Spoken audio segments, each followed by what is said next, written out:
Welcome to Cartoonist Kayfabe. My name is Ed Piskor. I'm Jim Rugg. Taking a look at some Dan Clowes superhero comics today on Cartoonist Kayfabe. But Patreon patrons get these videos before anybody else at the King Kayfaber level. They're also hanging out with us in the chat room right now as we record these videos. Support Cartoonist Kayfabe, and it keeps these videos coming to you on a regular basis. Predominantly, the vids are brought to you by the books that we make, and 2023 is a big year for us here at Cartoonist Kayfabe. The Hip Hop Family Tree Omnibus is coming out in time for the holidays, collecting all 4 volumes of Hip Hop Family Tree and 140 pages of additional material that is not in those first 4 volumes. So we're looking at a 504-page book that is going to be gigantic and fantastic. We are putting so much effort into the presentation and hope that you support that book. There are 2 volumes of Red Room trade paperbacks out there right now, which is my current series I've been working on for the past couple of years. And we're putting together the final mini-series of Red Room. Red Room Crypto Killers 1 is coming out in May on a monthly basis. Each story is completely self-contained. That's the cover for issue number 2. There are 3 volumes of X-Men Grand Design out there in WYSIWYG that you can get your hands on and support my comics making. Jimmy has Street Angel Princess of Poverty forthcoming in July of 2023. This is going to collect the pre-image Street Angel comics that Jimmy put together, man. A couple hundred pages worth of Street Angel comics, and having this Princess of Poverty book along with Street Angel Deadliest Girl Alive, it's going to give you all his Street Angel comics to date. Jimmy's the author of Hulk Grand Design that has that beautiful Treasury Edition format with that fluorescent green ink. You can't miss it at your local comic shop. And he is the artist behind Plain Jane's, this shoujo young adult graphic novel from Little Brown. Without further ado, man, everybody go crack open your 8-ball number 18s. Go crack open your softcover and hardcover editions of the complete 8-ball. Go crack open your caricature trade paperbacks. Go crack open your 20th century 8-ball. God damn it, Dan Clowes, man, he is selling old rope in many, many different ways. But we're going to take a look at the OG issue. Yeah, bottom line is no excuse for everybody watching not to have a version of this story in their collection, right? Totally. So let's take a look at Black Nylon. So I get into Dan Clowes around 99. I basically buy all the 8-balls up to that point, which is the middle of David Boring. Yes. I consider this sort of the second wave of 8-ball. And if you look at those complete 8-ball collections, this is where the collection stops with issue 18, right, even though there's a few issues that are technically 8-ball after this. So in a way, this is the second phase of 8-ball in my mind, and it's anchored by these short stories and Ghost World. Yes. Basically run through once Velvet Glove finishes up, that's what you get. This issue is a banger because it's 3/4 of its Ghost World's final chapter, Modern Cartoonist, which we looked at in a previous video and is amazing, and now Black Nylon, like his first real stab at a superhero story, I think. Right. There was a Fightin' American issue of Lloyd Llewellyn that would play with those tropes, but he's getting in deeper here. He's starting to dip his toe into that Ditko water with this one a little bit. Big time Ditko in this. Yeah. Black Nylon, like we're getting into Oedipus and Oedipal complexes, but there is some other very, very fascinating psychological stuff that goes into the creation of this story. And I actually would not have known it without the handy dandy Dan Clowes Reader, edited by Ken Perrell, who does some pretty rigorous some essays and stuff on everything, and Black Nylon gets a nice section of coverage from Ken Perrell, because the story, if you are a Wednesday warrior and you're coming to this for a satisfying superhero yarn that has a battle and a nice clean ending or a to be continued, this is going to fucking baffle you. This is going to be a baffling comic. It baffles me. It baffles Ken Perrell, who basically is like, don't expect it to be, this is a comic of discovery. This is Dan Clowes blending a lot of genre. This is, Dragnet, like Bad TV is a part of this. The hyperbole of Bad TV, he's marrying that with the Silver Age comics of yore. I think he's playing with some tech stuff too, because from this story, like the next Clowes we're going to see in 8-ball is David Boring, which is this heavily noir kind of grayscale And I think it's digital grayscale, and I wonder if he's using some of those techniques here. Sure, totally. But here is the part that's going to fucking blow your mind, Jimmy. In the early 1950s, this Edward Schneidman guy created this set of flashcards, man, the make-a-picture story method, an assessment tool for psychoanalysts, MAPS he calls it, 22 separate 8.5 by 11 background scenes, bedroom, street, cave, 67 5.5-inch cutouts of characters. And what Clowes did was took the MAPS tools and incorporated as many of them into... These are in his comics. Yeah, like the scroll? Yeah. Like, incorporated this MAPS stuff into this story to just create some kind of narrative and see, you know, what comes out. So, like, literally even the superhero is kind of the black nylon superhero, you know? That's amazing. I am blown away by this. Wow. It really points to where superheroes and alternative comics were in the 90s. You know, like you couldn't just do if you were Dan Clowes, you can't just do a superhero comic. Right. In 19, I don't know the year of this, 95 Jim and Carrey or something. Jim and Carrey might not even publish it. Even if you're Clowes, they'd be like, what the fuck are you doing? Yeah, do a porn comic, Dan. We don't do superheroes here, Fantagraphics.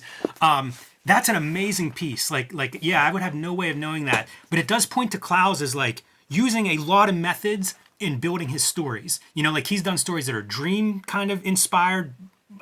Velvet Glove Cast in Iron is one of those that he talks about, a lot of dream imagery used there. So he's trying to channel a lot of different methods for making comics, for making these stories. And what a radical, strange one this is. Totally. And I think it's some of the conceit is that flashcard motif, but also the psychological testing part. I mean, this whole story is this guy basically he's interacting with this psychiatrist throughout the story. Right.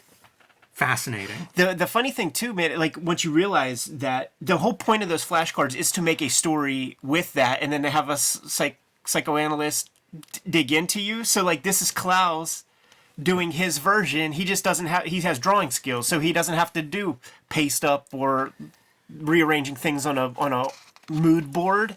He'll give you a comic and now dig into his head. And one of the things that, as a pop psychologist, that I pulled from this. He's mad cutting promos on superhero comic. He's saying, yo, motherfuckers, you guys need to grow up. No doubt about it. The other thing I was going to say is too bad Frederick Wortham is no longer with us. Would love to see his analysis of this story.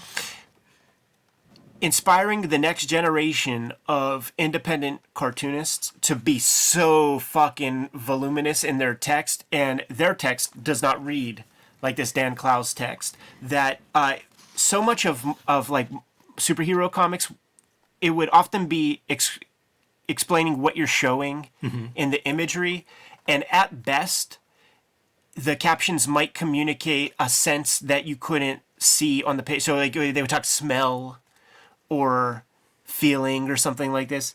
This gets much deeper. He's building a whole character through these inner dialogues. Yeah, and I definitely fell in love with his writing. You know, we've looked at a lot of Alan Moore, who I think is also very good at using these captions in a way that adds something to the art, contradicts the art, does something extra. And I think that that's what you get here with a lot of Clowes writing. And again, going into David Boring, he does a ton of that. Pass me the caricature book, man, just to give examples of different paper qualities and how things get treated in the print process. Because on the original version, it's still a coated paper, but it has some absorption to it. So when Jimmy talks dot gain, this is what he's talking about, man. Like, it's the same seps, you know, it's Zipatone screen. So on this paper, the way that it's printed, those dots are a little close together, and here it prints really well. Now I wonder, do you remember if any of these pages are in the artist edition, the Clowes artist edition? Good question. Because I'm curious if this stuff is his early digital stuff, even between like the printing, like where this could be actual screens and this could be screens removed and now digitally added. Right. Either this or Gynecology is the last Zipatone comic that he did. I think it's this, but maybe not. Well, like I said, it's possible it's both, you know? Right. Because he's pretty famous for reworking his stuff into collections. And like you say, if he gets hold of this and goes, oh, I don't like how that looks, figure it out. Wouldn't surprise me if he goes back in and makes some big changes. Would it be fair to say that our Jack Webb Dragnet character is kind of an unreliable narrator? There are two instances where he talks about stopping to go see the shrink. And on page 1, it's like his decision. Like, oh yeah, like I'm revealing too much about myself. I'm uncomfortable about it. But on this page, my shrink politely requested I stop seeing her. Yes. So that's indicative of your unreliable narrator. Which I think fits really well in superheroes overall. Yeah. And by the way, I think Alan Moore would make his superheroes unreliable narrators. You know, like he's very critical of that genre too. What is the taping down the ears to shave your head? I thought that was an injury, but he doesn't have that, you know, like previously. Is that so the mask fits smoothly? Like, I can't tell what that is. So weird. Yeah. It's got a new shiny belt that he's stoked to show off, man. And there's like Image Comics promo cut, and I feel like this is like your flash in the pan du jour new superhero, looking at the old paunch, commenting on it, like really cucking out the old superhero, sending him off on his way. That head looks kind of like a dick. Yes. While the dude is making time with homeboy's girl. He is so good at drawing like that unflattering body. Yeah. I guess dad bod is what you're seeing there, but it's so well done where like the ass is as wide as the shoulders.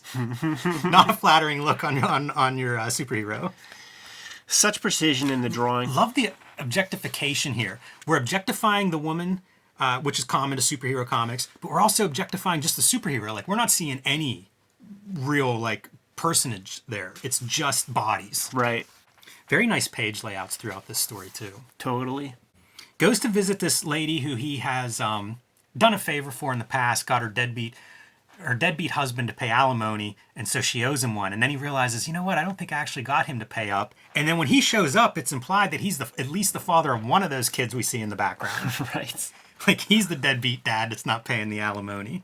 She yells, "I hope you catch AIDS." Yeah, that's perfectly Klausian, man. This is amazing to me. He's at home like flexing, you know, almost like prepping, like, okay, I'm gonna go talk to this lady.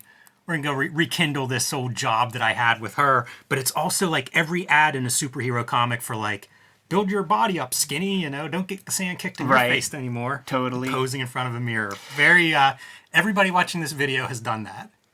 He gets destroyed. Hopefully whenever you were younger. He gets shot up and there's no consequences. He just goes to the doctors real easy, which is that superhero play of violence that is never taken that seriously. Everybody's always okay. I think it might have been Amazing Spider-Man issue 13 or so, where even on the cover, Ken Peril talks about it, Spidey goes to see a shrink to try to take care of some mental woes and stuff. So there's elements of that in here. The doctor's office piece is a part of that Edward Schneidman background settings. So is this exact cave. Like, this drawing is part of one of those. He's grabbing a file on his way out, and it's something that he's, you know, trying to piece together some kind of narrative, some kind of answers. Again, like, you know, this feels like we're going to see this investigated further in David Boring, the next story following this. But it also speaks to that idea of, like, Klaus just piecing the story together, you know, like using that weird psych test that you mentioned from the Dan Klaus reader. Just bizarre, you know, and of course the cave is one of those, like, Sigmund Freud's rolling over in his grave at, you're using it wrong. Right. You guys are idiots. That looks like old Bill Boy Shell when he had the dreads, man. Nah. But I think that's a woman. I'm just talking about the hair. Yeah, that horrible hag. Going through that cave, man, what a surreal, like, that could be almost a crappy B movie from the 50s or 60s. Yeah, just paper mache. The Carnival of Souls or something, some outtake. Gets shot in the eye, gets shot in the hand, comes back with, of course, the person behind the weapon is the superhero du jour. Yeah, the Image Comics stand-in. Yeah, which through Klaus' lens, like, he has such disdain, he doesn't even, like, look at that shit. Like, that's about as modern as he's comfortable with doing. It is the essence, though, you know, like a ridiculous costume with that visor and then a gun. You know, it's like 90s superheroes. Let's get violent and give them guns. But now our guy has a metal hand, fixed eyes.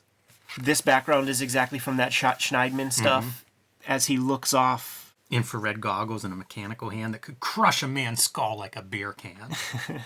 Even the use of a beer can is like what you're comparing the skull to feels like that macho superhero language. You know, Totally. it's the every other commercial you see in a football game on Sunday. You know, it's in that caption. Such an inspiring comic when I came across it early on, and I certainly have did my fair share of like too much caption, like, but not understanding the essence of what Klaus is trying to communicate, like in each of these panels. As a whole narrative, it's not about being clean and tidy. Like I said, man, Ken Peril wrote about 10 pages on it in the Big Dan Klaus Reader that I recommend everybody actually get, man. Black Nylon is printed in total here as well. Yeah, I'm eager to read that essay because one thing we didn't mention, like he says, he slept through his big meeting. So like the page before, he has a meeting with some Hollywood producer, you know, who wants to make a movie about his life or whatever, right? He's the superhero character.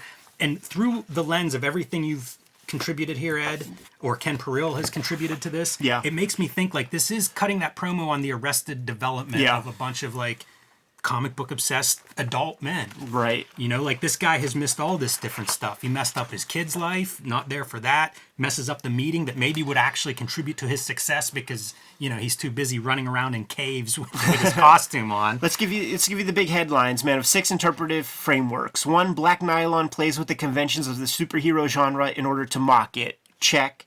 2, Black Nylon plays with detective fiction conventions. Black Nylon reveals the Freudian psychosexual origins of the heterosexual male superhero. 4, Black Nylon implies that superhero stories are homosexual fantasies. They allow male creators and readers an opportunity to identify, consciously or unconsciously, with men who dress flamboyantly and fight other muscled men. See pro wrestling. I was going to say, like, that's the other... So far, you could almost check off all those pro wrestling. 5, Black Nylon confronts a reader's fundamental desire to identify with the story's main character. That's something that Klaus excels at, by giving you a main character that you don't like, or that isn't a good guy. Well, it's always the loner, right? Like, it's a bunch of us comic book nerds, at least I can identify as that comic book nerd who's sitting in his room reading this stuff, and yes, I'm identifying with that loner protagonist. Here's the and then he knifes you and turns it. Yeah. He says it too publicly. You know, I am that guy. I'm this dude. 6, the final one in the 6 interpretive frameworks. Black Nylon is quote unquote impossible fiction, a story that has no definable relationship to our world or to genre fiction. I think there is a definable relationship to genre fiction. Sure. And weirdly, maybe to the real world, in that, like, there are a lot of alienated people, and even if you don't go through life this alienated, I think all of us can identify with feeling this kind of alienation at times. Yeah. Yeah, it's, you know, Klaus identifying with this, of course. It's almost like comedians or something that talk about, like, if they didn't go through some shit in their life, right, they wouldn't be able to get up and sort of turn it around and make something out of it. And I think if you didn't have some of this characteristics in your life experience, it'd be very hard to fake it. Totally. And as a final piece of Ken Peril dissection, he doesn't go page by page, but he goes scene by scene and gives you some meditations on what he's thinking. I also think that the that little bit of Hollywood calling Black Nylon to make a movie, Klaus is probably in the thick of Ghost World at this point, movie production. Right. Went through a bunch of stuff with Like a Velvet Glove Cast in Iron. You know, there's a follow-up chapter to that after the story ends where he talks about does the Hollywood version of that comic. Right. So, you know, movies, I think, were always something that a lot of cartoonists are close to. So, yeah, this is quite a story and very different than the first time I read it. Absolutely. Yeah, like when we were kids in the 90s, man, like we're still developing our tastes and understanding with... One of the King Kayfabers writes Flex Mentallo in the comments, and I think that makes a lot of sense. You know, like that we've done a pretty in-depth video on too. So somebody who's interested in alternative superhero comics, you know, watching this video, go watch our Flex Mentallo for, you know, maybe a slightly different perspective, but still that idea of like superheroes just are not the surface quality. Totally, man. Super fun conversation. Glad we had it. There's touching Black Nylon and going through the 8 balls, looking through them. I want to do so much more. There's so much more. We need to do gynecology. Maybe put a little post-it on certain things. This is just one of the greatest achievements in, you know, modern comics history is the 8 ball series by Dan Klaus, and such formative comics for influence generations. Yeah. made our Crumb mad, made our Crumb jealous. Yes. Good to go? Yeah. Kayfabers, like, follow, subscribe to the YouTube channel, hit the bell. We'll notify you when new vids are available. Support the Patreon as a King Kayfaber. You get all the videos before anybody else, and the King Kayfabers also watch us stream these videos live as we record them. But the vids are brought to you by the books that we make. Jimmy, tell the people what you have forthcoming. Street Angel Princess of Poverty coming out in July from Image Comics. You can pre-order that now. Celebrate the 20th anniversary of my homeless ninja on a skateboard, Street Angel. These are all the stories that are not in Street Angel Deadliest Girl Alive. Also from Image Comics and available. It's back in print after almost a year out of print. Those two books comprise all my Street Angel material, almost 500 pages in total. So you want to have both of those in your collection. Hulk Grand Design, fluorescent green cover, oversized cover, you can't miss it, is out now. And The Plain Janes, the first young adult graphic novel, also available in a nice 500-page complete volume. And you can read my latest comics on patreon.com/JimRugg.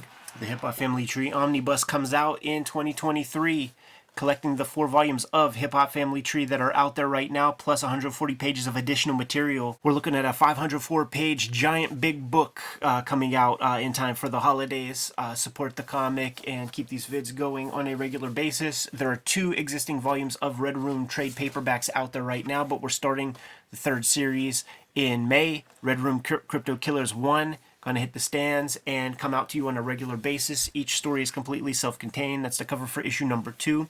There are 3 volumes of X-Men Grand Design out there. And WYSIWYG, Jimmy, tell the people what else we have going on. Subscribe to the Cartoonist Kayfabe newsletter at the links below this video. You can also find Cartoonist Kayfabe t-shirts, merchandise, hats, fanny packs, stickers, and more at our spread shop. That link is also under this video. All great ways to support the Cartoonist Kayfabe channel. Give them those marching orders and we'll be on our way. Read more comics.